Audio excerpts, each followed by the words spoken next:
Hello, we are back in studio, and with me is Chandra still. And now is the time to call in and ask your questions if you have any. I hope they are showing the phone number on the screen. It is 703-663-3333. Easy to say for a German, my goodness. Okay, call in so that we can all hear the question. If you have a question, it's probably something that somebody else has thought about also. And we all want to hear it, and then we all want to hear Chandra. Yeah. And until the first call comes in, I'm sure you have something to tell us. So a couple of things going on. Ty Wilson, who is my Associate Executive Director, is going to be out for probably about 8 to 10 weeks. Some personal things going on, but he'll be back. And so I've tried to let people know, and he has also, that if there's anything that connections that or any issues or things that need resolution, they can always come to me. And so I'll be going to his committee meetings and things like that to kind of make sure that there's coverage till he comes back. Okay. Thanks. Yeah, so I just want to make that clear. If there's some outstanding issue and you want an answer, I might have to research it a little bit, but I'll get back with you. And so that's what I thought. It's nice because I know he's had so many interactions with the residents all over the community. Yeah. We want to make sure that nothing falls through the cracks, so we can continue with that. Thank you. Thank you. So with General Services, we have our forum this Thursday at 10:30 to 11:30 in the Village Square Theater. This is where we have a lot of repositioning construction conversations we have, but it's also an opportunity to see what's working well in General Services. What do we need to work on? We've had some challenges this past week, and so we want to make sure those kinds of challenges don't occur. The team has done a really nice job of going around and assessing, what are areas that we need to focus on, and they put, a plan together. It'll be for when we get together at some point, we'd like to do a presentation on the landscaping plan. Now, right now, it's just hard to make anything look good because of the weather and all. It's not the time of year. But they've, really gearing up to make sure that we can create a better experience, in the community and the way things look, whether it's landscaping or whether it's painting. And so Lynn, Keith, and Cameron Bridges, who is our new Assistant General Services Director, have been working hard to create, really templates of how do we manage, what are the expectations. So I'm excited to have that partnership together. So this Cameron person, will he or she also be at the theater on Thursday? Most probably, yes. Yeah. Yes, So it's a General that will Services. be like an introductory. He's actually been here, so we've introduced him at the coffee with the exec when he came in. It's been here a couple months now. Oh, okay. Well, I've been out sick, so. Yeah, but it's hard because you can't get all 2,000 people to be everywhere. That would be a challenge. Yeah, so I'm still coffee. Exactly. So I'm still introduced. I still introduce myself at the coffees. For those of you I have not met, I'm Chandra Kumar, Executive Director, because they're new people that come in and move in. Well, and General Services often happen behind the scenes. Yes. So I appreciate that both of them. It creates a visibility opportunity. That's why we created these forums to have those conversations. So you're not just waiting for the end of the year or, if something happens. I feel like the more conversations we have, the more things that are brought to light ahead of time instead of waiting, the better we are at responding. And so that's why I kind of always ask. Sometimes people wait to come to like a quarterly clubhouse chat that I do. But they've waited a whole quarter to tell us. It's better just to let us know before that if there's something that we can do to address it, versus you kind of have that and you're waiting and you're pent up and you're angry and you're upset about something. Well, we and can't do problems, anything. if you don't address them right away, they tend to grow. Right. So right. then it's harder to take care of them. Exactly. And then if we can't address them, then I'm trying to make sure we as a team say, this isn't given. I can't change everything based on a request. And I think that's part of what we've been working on as a management team is the transparency and communication. Yes. We try to do that. If we can do something, we can do it. If we can't, we can't. And we'll tell you why if we have an answer for it. So the other thing that's important that's coming up is on the 17th, we have the coffee with the executive team in Hunter's Crossing, which is a standard 1 to 2 and we'll have updates on what's going on with repositioning, what's going on in general across the campus.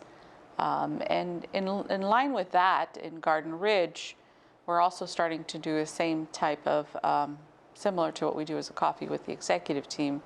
We're doing it for the residents, family members, and residents on a weekend or on later hours. So after work, they can come in, because a lot of times family members are working and they can't come in to attend. But to be able to give them updates on what's happening in Garden Ridge, what's happening in independent living, where are we going, what are some of the initiatives, and to hear them also is a wonderful initiative that we had tried to implement last year, and it just did not stick.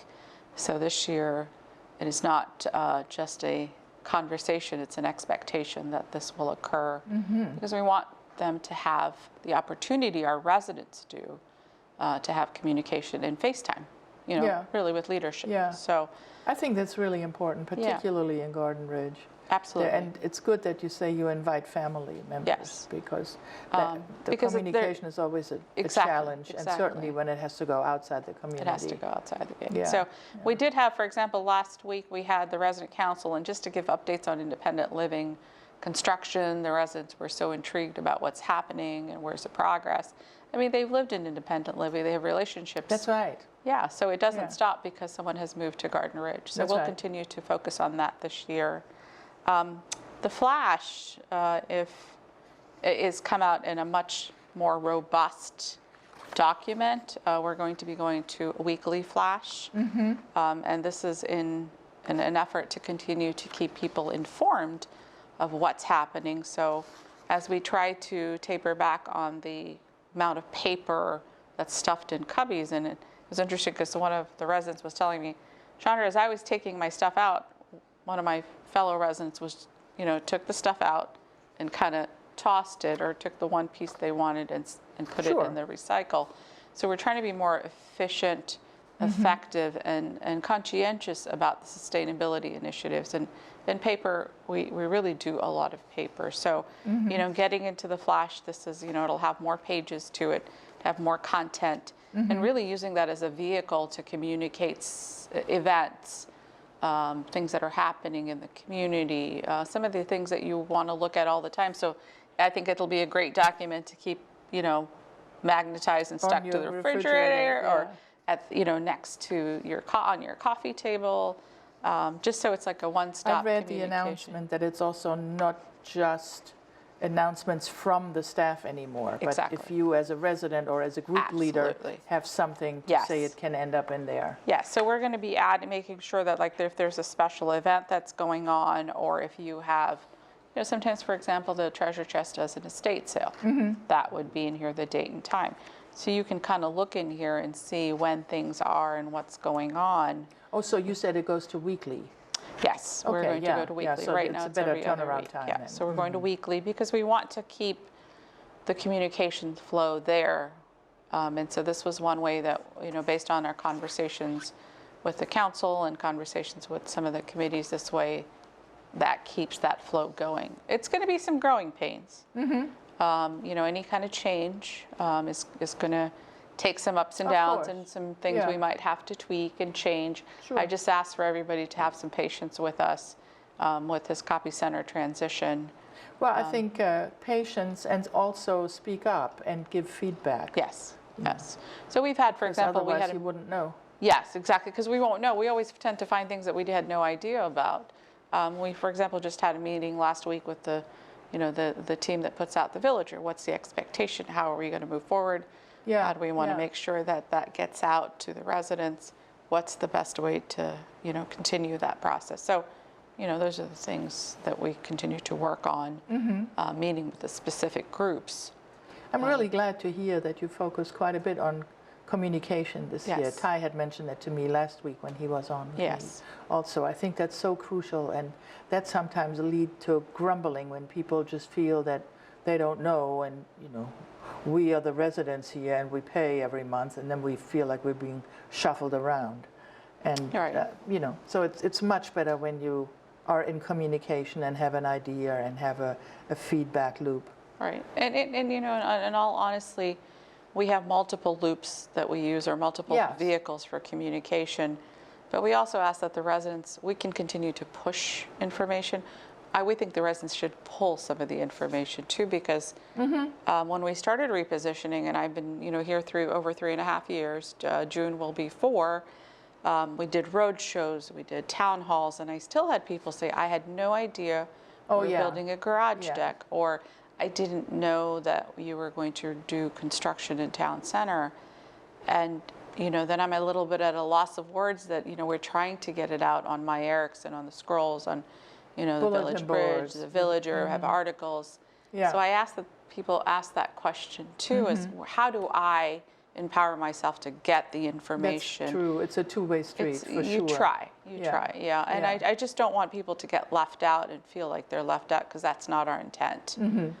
It's just to continue to say, okay, where do I go? Yeah. And so trying to create opportunities to have vehicles for this and to be able to have a central location, still continuing all the other pieces, except for trying to limit that cubby stuffing unless it's something that really needs to go out. I think some of us, or quite a few, will feel it as a relief to have less paper flying around. I agree. I've actually gotten, I thought I was going to get a lot of, why are you doing this? I have gotten some of that, but I've also gotten, that makes sense, because I throw all of that into the recycle next to the cubby. Recycle bins. But we are going to also be moving forward with newsstands so that we can keep copies of all of the items. So if you want to take one, you can pick what you want. Okay. And keeping those in each of the clubhouses. So people watch out for the weekly flash starting now, I believe.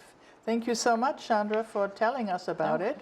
Can you believe the time is already up? Oh my, I didn't even realize. Well, I want just one quick thing. So we have a new assistant director of nursing. That position's been open for a little bit. His name is Mohammed Jallo. He comes from Riderwood. He's been with Erickson for over 13 years. Phenomenal. We're so excited to have him. So we've gotten all of those positions signed, sealed, and delivered in Garden Ridge. Well, that sounds like a good catch. Thank you, yes. Okay, we will meet him soon, I'm sure. Yes.